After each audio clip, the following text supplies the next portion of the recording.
നേരത്തെ പറഞ്ഞു ഷറഫുദ്ദീനാണ് പടക്കള അഭിനയിച്ചപ്പോൾ തോന്നിയ ഒരു അണ്ടർ സുരാജിനെ നമ്മൾ ഈ സിനിമ സ്ക്രിപ്റ്റ് വന്നപ്പോൾ തന്നെ അതിൽ ഒരു കാസ്റ്റ് ഫിക്സ്ഡ് ആയിരുന്നത് സുരാജാണ്. സുരാജിൻ്റെ ക്യാരക്ടർ അങ്ങനെ തന്നെ ആവണം, അതാണെന്ന് മനുവാൻ തീരുമാനിച്ചാണ്, ഞാനും തീരുമാനിച്ചാണ്. മറ്റുള്ള ക്യാരക്ടേഴ്സാണ് നമ്മൾ ഓപ്ഷൻസ് വെച്ചിരുന്നത്. അപ്പം ഷറഫിലേക്ക് എത്തിയതാണ്. ഷറഫിലേക്ക് എത്തി ബിക്കോസ് ഷറഫുമായിട്ട് എനിക്ക് ഒരു പേഴ്സണൽ ഫ്രണ്ട്ഷിപ്പ് എനിക്കറിയാം. ഷറഫിനെ നമ്മൾ പലയിടത്ത് വെച്ച് കാണും, കൈ കൊടുക്കുമെന്നല്ലാതെ ഷറഫിന് എനിക്ക് പേഴ്സണലി ഒരു ബന്ധം ഉണ്ടായിരുന്നില്ല. ഇപ്പോൾ ഞങ്ങൾ വളരെ അടുത്ത ഫ്രണ്ട്സാണ്. അപ്പോൾ Sharaf was something for me. എനിക്ക് ഒരു ഐ ഓപ്പണർ ആയിരുന്നു. ഞാൻ പറഞ്ഞില്ലേ, മീൻ വളരെ ജെന്യുവൻ ആയിട്ടുള്ള പേഴ്സൺ, വളരെ straight forward and what A great actor എന്ന് എനിക്ക് ഷൂട്ടിംഗ് സമയത്തും പുള്ളി വന്നിട്ട് മോണിറ്റർ പോലും നോക്കാറില്ല. പുള്ളി വന്നപ്പോൾ ഞാൻ പുള്ളിയോട് പറഞ്ഞു, ഷറഫു ഇതുവരെ എടുത്തല്ല ഒന്ന് കാണാം മൂഡിലേക്ക്. അതിൻ്റെ ആവശ്യമില്ല, സ്ക്രിപ്റ്റിലുണ്ടായിരുന്നല്ലോ, അത് തന്നെയല്ലേ എടുത്തിരിക്കുന്നത്. എന്നിട്ട് അത് തന്നെ എടുത്തിരിക്കുന്നത്. പുള്ളി ആ സീൻസ് കണ്ടിട്ടില്ല. പുള്ളി പറഞ്ഞാൽ അത് ഞാൻ ചിലപ്പം ഇതായി പോകും. പുള്ളിക്ക് ആകെ അറിയേണ്ടിയിരുന്നത് സുരാജിൻ്റെ മാനറിസമാണ് പുള്ളിക്ക് അറിയേണ്ടത്. സുരാജിൻ്റെ പോർഷൻസ് തുടങ്ങിയിട്ടില്ല. അപ്പം പുള്ളി പറഞ്ഞു, ഞാൻ നോക്കേണ്ടത് സുരാജിൻ്റെ മാനറിസം അല്ലേ, അപ്പം അത് ഞാൻ പിടിച്ചോളാം, എനിക്ക് സുരാജിൻ്റെ മാനറിസം കുറേ അറിയാം എന്ന് പറഞ്ഞിട്ട് പുള്ളിയുടെ ഷോർട്സ് പോലും പുള്ളി നമുക്ക് 90% ഓഫ് ദ ആക്ടേഴ്സ് ഓടി വന്ന് മോണിറ്റർ ചെയ്ത് നോക്കും. I was surprise that he doesn't look at the monitor. പുള്ളി നോക്കത്തേ ഇല്ല. പുള്ളി അവനെ ഇടയ്ക്കിടയ്ക്ക് പറഞ്ഞു, ഇതൊന്ന് കാണ്, അത് വേണ്ട. പുള്ളി എനിക്കൊന്നുമില്ല. പുള്ളിക്ക് ഒരുപാട് പണിയുണ്ട പോലെ ഓടി അങ്ങ് പോകും. എനിക്കറിഞ്ഞൂടാ. അപ്പൊ അതുപോലെ ഇപ്പോൾ മലയാളത്തിൽ അണ്ടർ റേറ്റഡ് ആയിട്ടുള്ള ഒരു ആക്ടർ അല്ലെങ്കിൽ ഡയറക്ടർ വിജയ് ബാബുവിന് തോന്നുന്നത് ആരാണ്? അല്ല, അങ്ങനെ തോന്നിയപ്പോഴല്ലേ ഇന്ദ്രൻ സേട്ടനെ വെച്ച് ഹോം ചെയ്തത്. നമുക്ക് അങ്ങനത്തെ സ്ക്രിപ്റ്റും വേണം. ഇപ്പം നമുക്ക് അണ്ടർ റേറ്റഡ് ആയിട്ടുള്ള ഒരുപാട് ആക്ടേഴ്സ് ഉണ്ടെന്ന് നമുക്ക് ഫീൽ ചെയ്തിട്ടുണ്ട്. എന്ന് വെച്ചാൽ ഇവരെല്ലാം വെച്ചിട്ട് ഞാൻ എന്ത് ചെയ്യും? അപ്പോൾ അങ്ങനെ ഒരു സ്ക്രിപ്റ്റ് വരുമ്പോൾ fine, this might be good for this actor എന്ന് പറഞ്ഞിട്ട് നമ്മൾ വിളിക്കും. എന്ന് വെച്ചാൽ മലയാളത്തിൽ അങ്ങനെ ഗംഭീരമായിട്ട് ആക്ടേഴ്സായിട്ടുള്ള ഒരുപാട് പേരുണ്ട്. അവരെല്ലാവരെയും വെച്ച് നമുക്ക് സിനിമ ചെയ്യാൻ പറ്റണമെന്നില്ല. അപ്പോൾ അങ്ങനെ ഒരു പേരെടുത്തൊന്നും പറയാനില്ല, ഒരുപാട് പേരുകളുണ്ട്. ഈ ഫ്രൈഡേ ഫിലിം ഹൗസ് പേര് ഭയങ്കര ഡിഫറെൻ്റ് ആണ്. ഫ്രൈഡേ നമ്മൾ പെട്ടെന്ന് ഫ്രൈഡേ ആദ്യമൊക്കെ ഒരു തുടക്ക സമയത്ത് ഫ്രൈഡേ ഫിലിം ഹൗസ്, പിന്നെ അത് ഒരു ബ്രാൻഡായി. ഫ്രൈഡേ ഫിലിം ഹൗസ് എന്ന് പറയുന്ന പേര് ഇടാനുള്ള കാരണം ഒരു ഫ്രൈഡേ ആണ് ഒരു സിനിമയുടെ ജാതകം അല്ലേ. നമ്മൾ റിലീസ് ചെയ്യുന്ന ഫ്രൈഡേ ആണ്. പിന്നെ കൊച്ചിലെ സ്കൂളിൽ പഠിക്കുമ്പോൾ തൊട്ട് എനിക്ക് ഫ്രൈഡേ ഭയങ്കര ഇഷ്ടമാണ്. അപ്പോൾ ഫ്രൈഡേ എന്ന് കേൾക്കുമ്പോൾ തന്നെ എനിക്ക് പേഴ്സണലി ഭയങ്കര ഇഷ്ടമാണ്. പിന്നെ ഈ പറഞ്ഞ പോലെ ഫ്രൈഡേ എന്ന് പറയുന്നതിന് നമുക്ക് ആ ഒരു ഫ്രൈഡേ ആണ് നമ്മുടെ അങ്ങനെയാണ് ആ പേരിലേക്ക് എത്തുന്നത്. പിന്നെ ഫസ്റ്റ് സിനിമയുടെ പേരും ഫ്രൈഡേ എന്നായിരുന്നു. അപ്പോൾ അതൊരു ഡെസ്റ്റിനി ആയിട്ട് വന്നത്, അല്ലെങ്കിൽ അത് ഫ്രൈഡേ ഫിലിം ഹൗസ് ആയിട്ട് തന്നെ. അപ്പോൾ ഈ ഒരു ഫ്രൈഡേ ഫിലിം ഹൗസ് തുടങ്ങിയപ്പോൾ എപ്പോഴെങ്കിലും രാത്രി ഉറക്കത്തിൽ നിന്ന് എണീറ്റ് ഞാൻ ചെയ്തത് ശരിയായോ അങ്ങനെയൊക്കെ ഒരു എല്ലാ രാത്രിയും അങ്ങനെ പല നമ്മൾ ഇതിങ്ങനെ വേണ്ടായിരുന്നു, ഇങ്ങനെ മാറ്റി ചെയ്യാമായിരുന്നു എന്നൊക്കെ. ഇപ്പോൾ പടക്കളം തന്നെ ഒരു ബിസിനസ് ഡിസിഷൻ എടുത്തതിന് ശേഷം ആലോചിച്ചപ്പം അതിനകത്തൊരു മിസ്റ്റേക്ക് ഉണ്ടായിരുന്നു. എനിക്ക് കുറേ ദിവസം എനിക്ക് ഭയങ്കര ഡിസ്റ്റർബ്ഡ് ആയിരുന്നു. ഞാൻ ഇങ്ങനെ ചെയ്തിരുന്നെങ്കിൽ കുറച്ചും കൂടെ നന്നാവാമായിരുന്നു, ഇങ്ങനെ ചെയ്തിരുന്നെങ്കിൽ കുറച്ചും കൂടെ നന്നാവാമായിരുന്നു. പക്ഷെ പിന്നെ അത് ഞാൻ പറഞ്ഞില്ല, I don't think about it too much. നമ്മളൊരു ഡിസിഷൻ എടുത്തു, അത് മുമ്പോട്ട് പോവുക, അപ്പോൾ ലെറ്റ് ഗോ, പിന്നെ അത് അങ്ങ് വിട്ടുകളയും. അപ്പോൾ അങ്ങനെ പല കാര്യങ്ങളും നമ്മൾ ചിന്തിക്കാറുണ്ട്. അത് പിന്നെ അതിനെ കൊണ്ടുനടന്നാൽ പിന്നെ അത് വലിയ പ്രശ്നമാകും. ഇപ്പോൾ കുറേ സിനിമകൾ ഇപ്പോൾ ഇറങ്ങുന്നുണ്ട്. അപ്പോൾ അതിൽ ഇത് ഞാൻ പ്രൊഡ്യൂസ് ചെയ്തിട്ടുണ്ടെങ്കിൽ അങ്ങനെ നമ്മുടെ കയ്യിൽ നിന്ന് പോയ സ്ക്രിപ്റ്റുകളുണ്ടല്ലോ. ഇത് അങ്ങനെ ഒരുപാട് ചില സിനിമകൾ കാണുമ്പോൾ കൊതി വരാറുണ്ട്. അല്ല, അങ്ങനെ തോന്നിയിട്ടുണ്ട്, അത് പറയാൻ പാടില്ല. എന്നാലും നമ്മൾ ചെയ്യാനിരുന്ന സിനിമ അത് ചെയ്ത് വർക്കാവുമ്പോൾ ഓക്കെ. പക്ഷേ അത് പല റീസൺസ് കൊണ്ടാണ്, അതിലൊന്നും കുറ്റബോധമില്ല. കാരണം ഞാനത് വിട്ടിട്ടുണ്ടെങ്കിൽ ആ സമയത്ത് എനിക്കത് ചെയ്യാൻ പറ്റുമായിരുന്നില്ല. അങ്ങനെ എന്തെങ്കിലും കാരണം കൊണ്ടായിരിക്കുമല്ലോ നമ്മളത്. അല്ല നമ്മുടെ ജഡ്ജ്മെൻറ്റ് പോയി എന്നുള്ളതല്ല, ജഡ്ജ്മെൻറ്റും ഓക്കെയാണ്, എവറിത്തിങ് വാസ് ഫൈൻ. ഇത് നമ്മൾ വെച്ചുകൊണ്ടിരുന്നു. പക്ഷേ നമ്മൾ ഒരുപാട് കമ്മിറ്റ്മെൻറ്റ്സ് അല്ലെങ്കിൽ കൂടുതൽ കാര്യങ്ങൾ അല്ലെങ്കിൽ പല പ്രശ്നങ്ങൾ കാരണം അത് ചെയ്യാൻ പറ്റിയില്ല. So we let go of it and then it works. നമ്മൾ ഹാപ്പിയാണ് കാരണം നമ്മുടെ ജഡ്ജ്മെൻറ്റ് കറക്റ്റ് ആയിരുന്നല്ലോ. അത് പിന്നെ നമുക്ക് ഇൻസ്റ്റിങ്ക്റ്റിൽ വിശ്വസിക്കുന്നതാണ്. അപ്പം നമ്മുടെ ഇൻസ്റ്റിങ്സ് അല്ലെങ്കിൽ ജഡ്ജ്മെൻറ്റ് കറക്റ്റ് ആയിരുന്നു. പിന്നെ നമ്മൾ ഇഷ്ടമുള്ള ഒരാളാണല്ലോ, അല്ലെങ്കിൽ നമ്മൾ 2 വർഷം അത് നമ്മൾ ഒരുപാട് ഇൻട്രാക്ട് ചെയ്തതല്ലേ. അപ്പം ഇപ്പോൾ ജയ ജയ ജയ ഹേ എന്ന് പറയുന്ന സിനിമ ബിപിൻ ദാസിൻ്റെ ഫിലിം, അതിൻ്റെ പേര് ഇതായിരുന്നില്ല മുമ്പ്. അപ്പം അത് ഞങ്ങൾ കുറേ ഡിസ്കസ് ചെയ്തതാണ്. ബിപിനെ ഞങ്ങൾ ഇൻട്രൊഡ്യൂസ് ചെയ്ത ഡയറക്ടറാണ് ബുദ്ധഗൗ. അപ്പോൾ അത് കഴിഞ്ഞിട്ട് നമ്മൾ ഇങ്ങനെ ഇരുന്നു. പക്ഷേ ആ സമയത്ത് കുറേ സിനിമകൾ ഉണ്ടായിരുന്നു. അത് അപ്പോൾ കറക്റ്റ് ഒരു ടൈം കിട്ടിയില്ല, അതിലേക്ക് കുറച്ച് ആക്ടേഴ്സിലേക്ക് അറൈവ് ചെയ്യാൻ പറ്റിയില്ല. അങ്ങനെ ഇരുന്നപ്പോൾ ഒരു വട്ടം ഇങ്ങനെ ബിപിൻ തന്നെ വിളിച്ചു, ഇങ്ങനെ ബേസിൽ അത് ഇഷ്ടപ്പെട്ടു. ഇന്ന് കാണുന്ന ബേസിലല്ലല്ലോ, ഡയറക്ടർ ബേസിലാണ്. അപ്പം ഞാൻ പറഞ്ഞു why not you go ahead, I'm very happy എന്ന് പറഞ്ഞിട്ട് അങ്ങനെ അത് പോകുന്നു. അതിൻ്റെ കാസ്റ്റ് നമ്മൾ ഡിസ്കസ് ചെയ്ത കാസ്റ്റിൽ നിന്നൊക്കെ മാറി വേറൊരു കാസ്റ്റിലേക്ക് വരുന്നു, വേറൊരു ടൈപ്പ് സിനിമയാവുന്നു, സൂപ്പർ ഹിറ്റ് ആവുന്നു. I M very happy, I M very happy. നമ്മൾ ഇൻട്രൊഡ്യൂസ് ചെയ്ത ഒരാൾ അങ്ങനെ നന്നായിരിക്കുമ്പോൾ നമുക്ക് നല്ലതല്ലേ. ഇപ്പം ഞാൻ ബിപിൻ്റെ വാഴ 2 അഭിനയിച്ചിട്ട് വരികയാണ്. ഇപ്പം ഞാനതിൽ ഉണ്ട്. അപ്പം അപ്പോഴും ഞങ്ങൾ ഇതേ കാര്യങ്ങൾ സംസാരിക്കും. അപ്പോൾ ആ സുഹൃത്ത് ബന്ധം നിലനിൽക്കുന്നു. പുള്ളി നന്നായിരിക്കുമ്പോൾ നമുക്ക് കൂടുതൽ സിനിമകൾ ചെയ്യാം, പുള്ളിയായിട്ട് തന്നെ ചെയ്യാം. ഒരു സിനിമയിൽ തീരുന്നില്ലല്ലോ, വീണ്ടും വീണ്ടും ചെയ്യാമല്ലോ. പെട്ടെന്നൊരു ദിവസം എണീറ്റ് വിജയ് ബാബുവിൻ്റെ അടുത്ത് വിജയ് ബാബു ചെയ്ത ഒരു ക്യാരക്ടറായി മാറാൻ സ്വാപ്പ് ചെയ്യാൻ പറഞ്ഞിട്ടുണ്ട്, അത് ഏത് ക്യാരക്ടറായിരിക്കും? ഞാൻ അങ്ങനൊരു ക്യാരക്ടറില്ല, അങ്ങനൊരു ക്യാരക്ടറില്ല. സ്വാപ്പ് ചെയ്യാൻ പറഞ്ഞു കഴിഞ്ഞാൽ ഇല്ല, അങ്ങനൊരു ക്യാരക്ടർ. എന്നാലും എനിക്ക് ഇപ്പോഴുള്ള എന്നെ തന്നെയാണ് ഇഷ്ടം. അതൊക്കെ സിനിമയിലെ characters. I don't want to swap with somebody. I am very happy with who I am. ഇപ്പോൾ ഈ ഫിലിം ക്യാരക്ടേഴ്സ് ചെയ്യുമ്പോൾ അത് നമ്മൾ ക്യാരക്ടറുമായിട്ട് എൻറ്റയർലി ഡിഫറെൻ്റ് ആയിട്ടുള്ള ഒരു സംഭവമായിരിക്കും. നമ്മൾ വേറെ ഏതൊരു പേഴ്സൺ, ചിലപ്പോൾ ചെയ്ത ക്യാരക്ടേഴ്സ് വേറെ ഏതൊരു പേഴ്സൺ ആയിരിക്കും. പക്ഷേ ഏതെങ്കിലും ഒരു ഫിലിം ചെയ്യുമ്പോൾ ഇതെൻ്റെ ക്യാരക്ടർ ആണല്ലോ, അല്ലെങ്കിൽ എവിടെയെങ്കിലും എൻ്റെ ക്യാരക്ടർ അങ്ങനെ ഇത് ദേജാവ് അടിക്കാറുണ്ട്. അത് ക്യാരക്ടറല്ല, ചില സീനുകൾ ചെയ്യുമ്പോൾ നമുക്ക് ആ ദേജാവ് വരാറുണ്ട്. ഇവിടെ ഈ സംഭവം ഇത് എവിടെയോ നമ്മൾ ഇപ്പം ഹ്യൂമർ ആണെങ്കിൽ പോലും ഇതേ ഹ്യൂമർ സിറ്റുവേഷൻ നമ്മുടെ ലൈഫിൽ ഉണ്ടായിട്ടുള്ളൂ.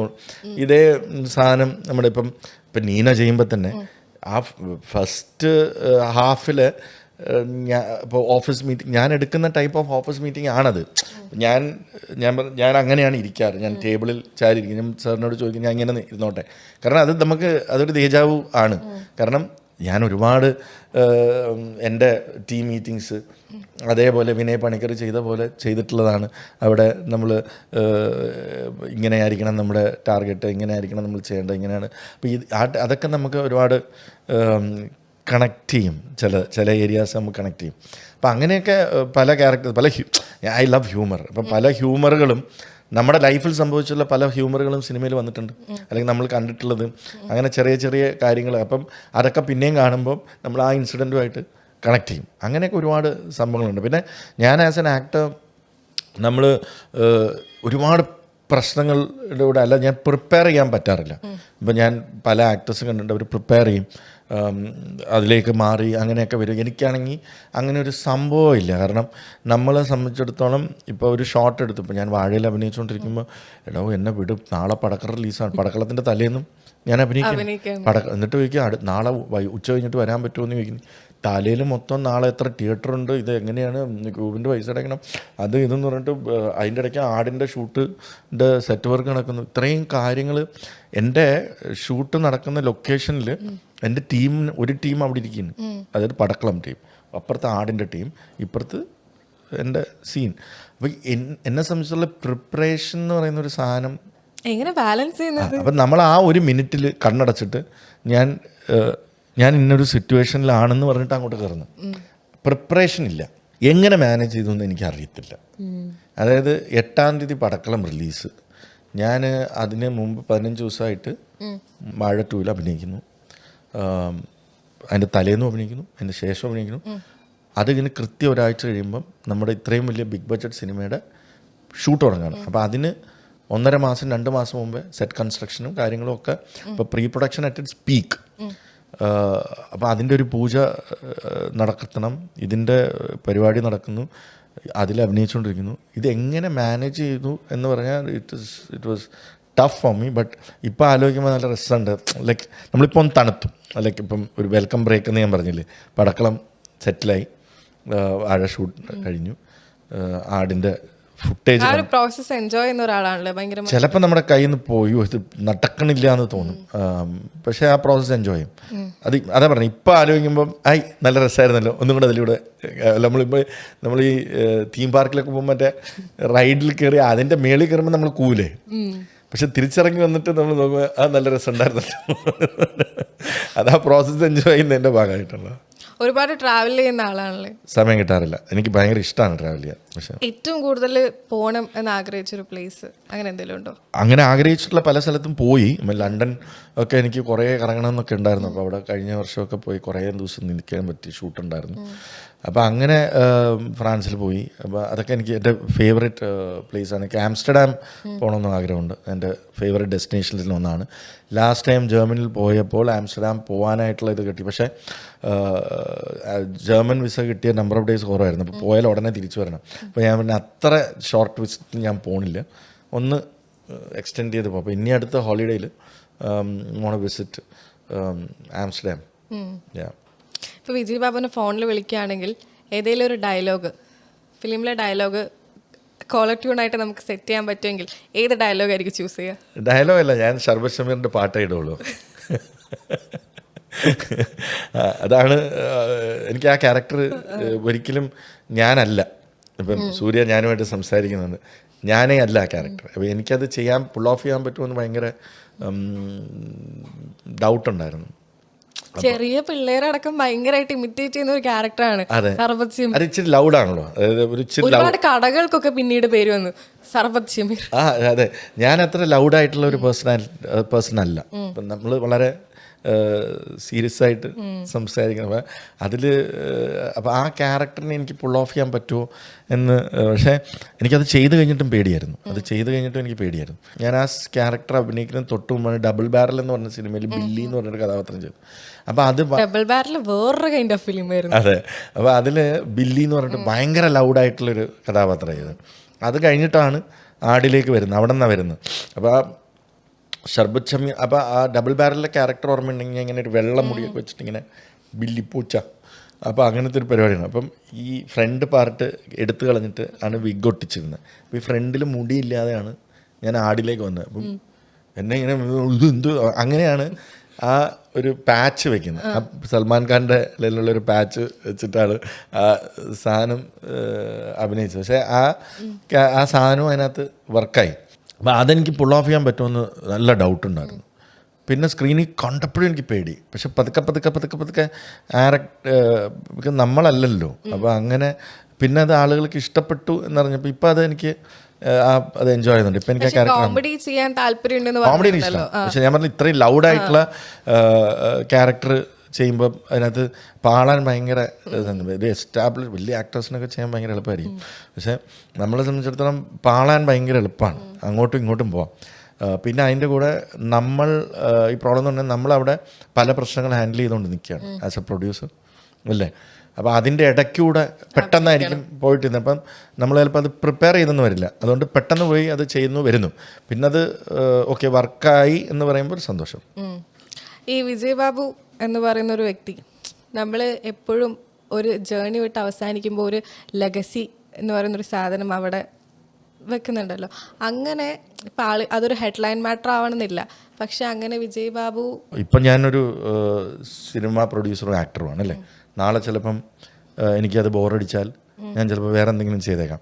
അപ്പോൾ അന്നന്ന് നമ്മൾ നിൽക്കുന്ന ഫീൽഡിൽ നമ്മൾ ബെസ്റ്റ് ആയിരിക്കണം എന്ന് വിശ്വസിക്കുന്നു. ഇപ്പം ഞാൻ ഇതിനു മുമ്പ് ടെലിവിഷനിലായിരുന്നു.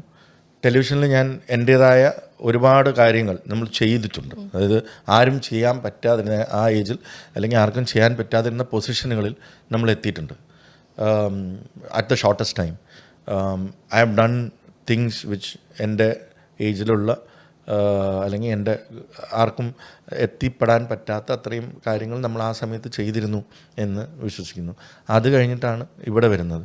ഇവിടെ വരുമ്പോഴും നമ്മൾ അതിലൊരു മാർക്ക് ഉണ്ടാക്കുക. ഇപ്പം ഫ്രൈഡേ ഫിലിം ഹൗസ് എന്ന് പറയുന്നത് ഏറ്റവും കൂടുതൽ പുതുമുഖങ്ങളെ അവതരിപ്പിച്ച ഇന്ത്യയിലെ ഏക പ്രൊഡക്ഷൻ ഹൗസ്, ഇന്ത്യയിലോ വേൾഡിലോ എന്ന് എനിക്കറിയില്ല, പക്ഷേ ഇവിടെ അങ്ങനെ ഒരു പ്രൊഡക്ഷൻ ഹൗസ് ഇല്ല. ഇങ്ങനത്തെ ഉള്ള സിനിമകൾ ഇപ്പം നാഷണൽ അവാർഡ് അല്ലെങ്കിൽ ഒരുപാട് സ്റ്റേറ്റ് അവാർഡിൽ നമുക്ക് മാത്രമല്ല നമ്മുടെ സിനിമകൾക്കും കിട്ടിയിട്ടുണ്ട്. അപ്പോൾ അങ്ങനെ നല്ല കണ്ടൻറ് സിനിമകൾ. അപ്പോൾ നമ്മൾ വർക്ക് ചെയ്യുന്ന ആ ഫീൽഡിൽ അപ്പോൾ നമ്മളൊരു ലെഗസി ഉണ്ടാക്കുന്നു. അത് കഴിഞ്ഞ് അതിൽ കൂടുതൽ നല്ല സിനിമകൾ ഇനിയും ചെയ്യുക, ഇനിയും കൂടുതൽ പുതുമുഖങ്ങളെ കൊണ്ടുവരിക, കുറച്ച് വെറൈറ്റി ആയിട്ടുള്ള സിനിമ കൊണ്ടുവരിക, നല്ല ബോക്സ് ഓഫീസ് ഹിറ്റുകൾ കൊണ്ടുവരിക. അത് നമ്മൾ നമ്മൾ ആ പോയിന്റിലെത്തി നമ്മൾ ഇനി ഇതിനകത്തൊന്നും എനിക്ക് ചെയ്യാനില്ല എന്ന് പറയും. നമ്മൾ ചിലപ്പം ഇപ്പോൾ റൈറ്റേഴ്സ് ബ്ലോക്ക് എന്നൊക്കെ പറയുന്ന പോലെ നമുക്ക് ചിലപ്പോൾ ഒരു ബ്ലോക്ക് വരില്ലേ, അപ്പോഴാണ് ടെലിവിഷൻ വിടുന്നത്. അപ്പം നമ്മൾ ഇത് വിട്ടിട്ട് വേറെ എന്തെങ്കിലും ചെയ്യും ഇല്ലേ. ഒരു കൃഷിയൊക്കെ തുടങ്ങാനുള്ള പ്ലാൻ ഉണ്ട്. അപ്പോൾ അതിൽ കർഷക സ്ത്രീ ആവണം, സക്സസ്ഫുൾ ആവണം. അതിൽ നമ്മൾ ചെയ്യുന്ന ജോലിയിൽ ഏറ്റവും നല്ല. ഇപ്പം ഞാൻ പറഞ്ഞില്ലേ, ഞാൻ കൃഷി ചെയ്യുകയാണെങ്കിൽ എനിക്ക് കർഷക സ്ത്രീ ആവണം. ആലോചനയുണ്ട്. കൃഷി ചെയ്യാൻ സ്ഥലമൊക്കെ എടുത്തിട്ടുണ്ട്. അപ്പോൾ അത് പെട്ടെന്ന് ഒരു ദിവസം ആരോടും പറയേണ്ട പോവാണോ? അല്ലല്ലല്ല, എവിടെയും പോകില്ല. നമ്മൾ പറഞ്ഞില്ലേ, ഇപ്പം നമ്മൾ as of now I have lots to do എന്നുള്ളതാണ്. ഇപ്പോൾ കുറേ കാര്യങ്ങൾ ഇടയ്ക്കൊന്ന് മിസ്സായി. അപ്പോൾ ഇനി കുറേ കാര്യങ്ങൾ ചെയ്തു തീർക്കാനുണ്ട്. അത് പേഴ്സണലി ചില വാശികൾ, അതുകൊണ്ട് കുറച്ച് കാര്യങ്ങൾ കൂടെ അച്ചീവ് ചെയ്യണം എന്ന് ഉള്ള വാശിയിലാണ്. അത് അച്ചീവ് ചെയ്യും. അത് കഴിഞ്ഞിട്ട് എനിക്ക് എപ്പോഴും എന്തെങ്കിലും ഒരു പീക്കിൽ നിൽക്കുമ്പോൾ അത് ലീവ് ചെയ്യണം. നമ്മൾ ആ ഒരു, അല്ലാതെ ഇങ്ങനെ ലൈക്ക് ഏറ്റവും ലോയിൽ പോയി സാച്ചുറേഷനായി പോകണമെന്നില്ല. ഏറ്റവും പീക്കിൽ നിൽക്കുമ്പോൾ ആ ഇൻഡസ്ട്രിയോട് ഗുഡ് ബൈ പറയണം. എന്നിട്ട് നമ്മൾ അടുത്ത ചിലപ്പോൾ പുതിയ ഒരു കാര്യമായിരിക്കും നമ്മൾ എൻജോയ് ചെയ്യുന്നത്, അത് ചെയ്യുക. പക്ഷെ ഇപ്പം അത് ആയിട്ടില്ല. I think there is more to peak and more things to do, greater heights to reach. എന്താണ് വിജയ് ബാബുവിന്റെ definition of successful? Yeah, when the world appreciates you on what you did. അത് നമുക്ക് കിട്ടുന്ന, അത് നമ്മൾ ഇപ്പോൾ ബിസിനസ്സിലെ കാര്യങ്ങളൊക്കെ ഉപരി നമ്മൾ ഒരു സെൻസ് ഓഫ് അച്ചീവ്മെൻ്റ് എനിക്ക് കിട്ടുന്നത്, എനിക്ക് അപ്രീസിയേഷൻ ഫ്രം ദ വേൾഡ് നമ്മൾ അപ്രീഷിയേറ്റ് ചെയ്യുമ്പോൾ അത് മോർ ദാൻ ഒരു അവാർഡ്. ഇപ്പം അതായിരിക്കും എനിക്ക് കിട്ടുന്ന. ഇപ്പോൾ ഒരു അവാർഡെന്ന് പറയുന്നത് നമുക്ക് ഒരു അസോസിയേഷൻ അല്ലെങ്കിൽ ഒരു ഇത് തരുന്ന ഒരു ഇത് മാത്രമാണ്. പക്ഷെ അത് വേൾഡ് തരുമ്പോൾ അതാണ് എൻ്റെ സെൻസ് ഓഫ് അച്ചീവ്മെൻറ്റ്. ഇപ്പോൾ വിജയ് ബാബുയുടെ ഫിലിംസ്, അതിപ്പോൾ പ്രൊഡ്യൂസ് ചെയ്താലും ആക്ട് ചെയ്താലും ഒരു ഫിലിംസ് ഭയങ്കര ഒരു ഫീൽ ഗുഡാണ്. ഇപ്പോൾ ജൂൺ ആണെങ്കിൽ പോലും ഒരുപാട് പെൺകുട്ടികൾക്ക് റിലേറ്റ് ചെയ്യാൻ പറ്റുന്ന ഒരു സാധനം. നമുക്കത് ഭയങ്കര ഫീൽ ഗുഡാണ് കണ്ടിരിക്കുമ്പോൾ തന്നെ. അത് എത്ര ടൈം ടി വിയിൽ വന്നാൽ പോലും അതിങ്ങനെ കണ്ടുകൊണ്ടിരിക്കാൻ രസമാണ്. ഹോം ആണെങ്കിലും ഇപ്പോൾ സോഷ്യൽ മീഡിയയിൽ അതിൻ്റെ ഇങ്ങനെ ഓരോ സീൻസ് ഒക്കെ വരും. അർജുൻ അശോകന്റെ ക്യാരക്ടർ എന്ന് പറയുന്നത് കുറച്ചുകൂടെ അത് ഗേൾസിന് റിലേറ്റബിൾ ആണ്. കമ്മിങ് ഓഫ് ഏജ്, അത് ഗേളിന്റെ കമ്മിങ് ഓഫ് ഏജ് തന്നെയാണ്. അതിലൂടെ നമ്മൾ പല കാര്യങ്ങളും, ജോജുവിന്റെ ക്യാരക്ടർ അച്ഛൻ എന്ന് പറയുന്ന അതിനകത്ത് പറയുന്ന ഒരു ഡയലോഗ് ഉണ്ട്. എനിക്ക് അതൊക്കെ ഭയങ്കര, അതായത് ഒരു കാരണവർ വന്നിട്ട് പറയാം, ഉത്തരവാദിത്തങ്ങളൊക്കെ കഴിഞ്ഞല്ലോ അല്ലേ, നിങ്ങൾക്ക് മകനാണെങ്കിലും മകളാണെങ്കിലും ഒരുപോലെയാണ്. അങ്ങനെയൊക്കെയുള്ള ഒരുപാട്. അഹമ്മദ് വളരെ രസമായിട്ട് അത് എഴുതിയിരുന്നു. അതാണ് ആ സ്ക്രിപ്റ്റ്. നമ്മൾ ആട് 2 കഴിഞ്ഞിട്ട് എൻ്റെ അടുത്ത് പല ഫ്രണ്ട്സ് പറഞ്ഞിട്ടുണ്ട് അത് വലിയ ഹിറ്റായി, ഇനിയിപ്പോൾ ഇങ്ങനെയുള്ള ചെറിയ സിനിമകളൊന്നും ചെയ്യേണ്ട കേട്ടോ, വലിയ സിനിമകൾ ചെയ്യാം, നമുക്ക് ഇങ്ങനെ പോയിട്ട് ചെയ്യാമെന്ന് പറഞ്ഞിട്ട് ആട് 2 കഴിഞ്ഞിട്ട്. പക്ഷേ എന്നെ എക്സൈറ്റ് ചെയ്തത് ജൂൺ എന്ന് പറയുന്ന സ്ക്രിപ്റ്റാണ്. അത് ആട് കഴിഞ്ഞിട്ട് കേട്ട സ്ക്രിപ്റ്റാണ്. അതെങ്ങനെയാണ് ഇങ്ങനെ ഫീൽ ഗുഡ് ഫിലിംസ് ഇങ്ങനെ തിരഞ്ഞെടുത്തുകൊണ്ടിരിക്കുന്നത്? ഫീൽ ഗുഡ് തിരഞ്ഞെടുത്തല്ല, അഹമ്മദ് എന്നെ കാണാൻ വന്നു.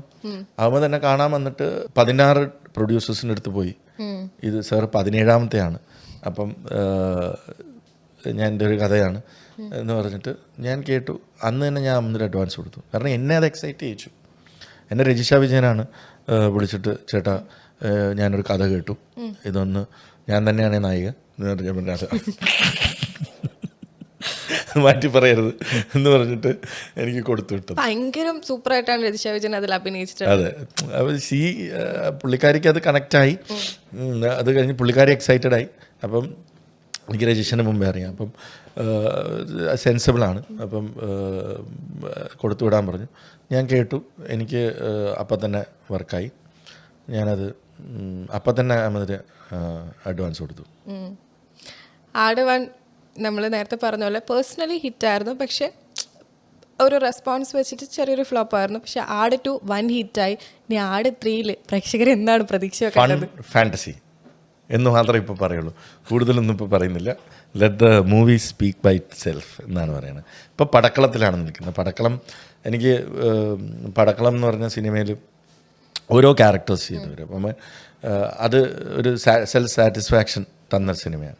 ഇപ്പം ഞാൻ പറഞ്ഞില്ലേ, സുരാജും ചെറുപ്പനെ കുറിച്ച് മാത്രമേ നമ്മൾ സംസാരിച്ചുള്ളൂ. അതിലുള്ള 4 ബോയ്സ്, സന്ദീപിന്റെ സൂപ്പർ ക്യാരക്ടർ, അരുൺ പ്രദീപ്, അടുത്ത അരുൺ, പിന്നെ സാഫ് ബോയ്, നിരഞ്ജന, ഇവരെല്ലാവരും അവരുടെ ക്യാരക്ടേഴ്സ്. നിരഞ്ജന എനിക്ക് തോന്നുന്നു കുറെ കാലത്തിന് ശേഷമാണ് കുറച്ചും കൂടി അങ്ങനത്തെ ഒരു റോൾ. നിരഞ്ജന ഫാമിലിയാണ്. നിരഞ്ജനെ നമ്മൾ മുദ്ദുകോവിൽ ലോഞ്ച് ചെയ്യാനിരുന്നതാണ്. മുദ്ദുകോവിലായിരുന്നു നിരഞ്ജന ആദ്യം നായിക, ബിപിൻ ദാസിൻ്റെ പടം. അന്ന് നിരഞ്ജന സ്കൂളിലായിരുന്നു. അപ്പോൾ അന്ന് എന്തോ എക്സാമോ കാര്യങ്ങളോ ആയിട്ട് ലാസ്റ്റ് മിനിറ്റ് നിരഞ്ജനയ്ക്ക് പുൾ ഓഫ് ചെയ്യേണ്ടത്. അപ്പോൾ അത് പിന്നെ ഫ്രൈഡേ ഫിലിം ഹൗസിൻ്റെ സിനിമകളിലൊന്നും അഭിനയിച്ചില്ല. അങ്ങനെ കുറേ നാൾക്ക് ശേഷം പിന്നെ ഫാമിലിയായിട്ട് അന്നുണ്ടായിരുന്ന നിരഞ്ജന അല്ല, ഇപ്പം ഭയങ്കര ആളെ അങ്ങ് ചേഞ്ചായി. പിന്നെ ഡാൻസ് അതിലൊരു കോർ ഏരിയ ആയിരുന്നു. And she's one of the best dancers we have in. അപ്പോൾ ആ ഡാൻസ് വെച്ചിട്ട് ബാക്ക്വേർഡ്സ് നോക്കി അങ്ങനെ സെലക്ട് ചെയ്തതാണ്. അങ്ങനെ ഓരോ ഇപ്പോൾ അരുണിനെ സെലക്ട് ചെയ്തത് മനുവാണ് ഓഡിഷനിൽ. അപ്പോൾ എനിക്കിവരെ അറിയില്ല. അപ്പോൾ ഞാൻ പലവട്ടം ചോദിച്ചിട്ടുണ്ട്. എനിക്ക് സാഫ് ബോയുടെ സിനിമകൾ ഞാൻ കണ്ടിട്ടുണ്ട്. അതുകൊണ്ട് ഞാൻ പറഞ്ഞു സാഫ് കറക്റ്റാണ്. അപ്പോൾ ഇവർ രണ്ടിലും മനുവിന് ഭയങ്കര കോൺഫിഡൻസ് ഉണ്ട്. രണ്ടുപേരും അസാധ്യമായിട്ടാണ് അവരുടെ ക്യാരക്ടർ ചെയ്തത്. അപ്പോൾ അങ്ങനെ അതിൽ ഓരോ ക്യാരക്ടേഴ്സ് അത്രയേ ഉള്ളൂ. ക്യാരക്ടർ പൂജനെ എനിക്ക് പേഴ്സണലി അറിയില്ല. അങ്ങനെ പൂജനെ ആരോ സജസ്റ്റ് ചെയ്തു നമ്മുടെ ഗ്രൂപ്പിൽ തന്നെ. അപ്പം പൂജ എനിക്ക് പെട്ടെന്ന് തന്നെ എനിക്ക് കണക്റ്റായി. ബിക്കോസ് ഗംഭീര ആക്ടേഴ്സാണ് അങ്ങനെ പൂജ. അപ്പോൾ ഇത്രയും ക്യാരക്ടേഴ്സേ ഉള്ളൂ. ഇവർ 4 ഈ ബോയ്സ്, നിരഞ്ജന, ഷറഫ്, ഇത് പൂജ, ഇത്രയും ക്യാരക്ടേഴ്സ് ഈ സിനിമയുള്ളൂ. അപ്പോൾ എല്ലാവരും അവരുടെ പാർട്ട് നല്ല ഗംഭീരമാക്കി നല്ലൊരു സിനിമ ചെയ്തു. ആടും അതുപോലെ അവരവരുടെ റോള് വ്യക്തമായിട്ട് അറിയാവുന്ന ആക്ടേഴ്സാണ് അതിനകത്തുള്ളത്. കൂടുതലൊന്നും എല്ലാവർക്കും അവരുടെ ക്യാരക്ടേഴ്സ് വ്യക്തമായിട്ട് അറിയാം. മാനറസും അറിയാം. മിഥുൻ്റെ ജോബ് വൃത്തിയായിട്ട് അറിയാം. നല്ലൊരു സിനിമയാവും എന്ന് മാത്രം പറയാം. ഫൺ ആൻഡ് ഫാൻറ്റസി ആയിരിക്കും. എന്താണ് അറ്റ് ലാസ്റ്റ് പ്രേക്ഷകരോട് പറയാനുള്ളത്? Thank you very much for accepting Padakkalam, for giving us the confidence to make big budget Aadu 3, and thank you for supporting Friday Film Out irrespective of the cast, and whenever we come up with a new director, you trust. നിങ്ങൾ ഫ്രൈഡേനെ trust ചെയ്തിട്ട് ഫ്രൈഡേയുടെ പടം വരുന്നുണ്ട്, അതിലെന്തെങ്കിലും ഉണ്ടാവും എന്ന് വിചാരിച്ച് ആ cinema കാണാൻ കയറുന്ന പ്രേക്ഷകർക്ക് നന്ദി.